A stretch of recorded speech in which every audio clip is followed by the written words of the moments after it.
نصر، نصر اور نصر، یہ تینوں ہم آواز تو ہیں لیکن یہ ہم الفاظ نہیں ہیں، اور اس کے معنی بھی کافی الگ الگ ہیں۔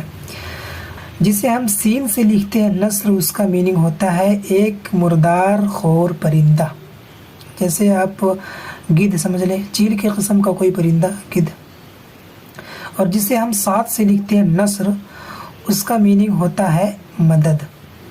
اور جسے ہم ثا سے لکھتے ہیں نثر، اس کے لغوی معنی ہے بکھری ہوئی شے۔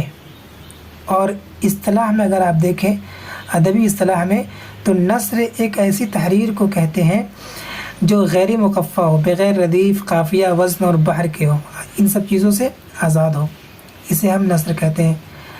عام بول چال جو ہم کہتے ہیں یہ نثر ہی ہے۔ جیسے میں کہوں کہ مجھے کوئی بھی زبان دو آپ، میں اسے اردو بنا دیتا ہوں، یہ نثر۔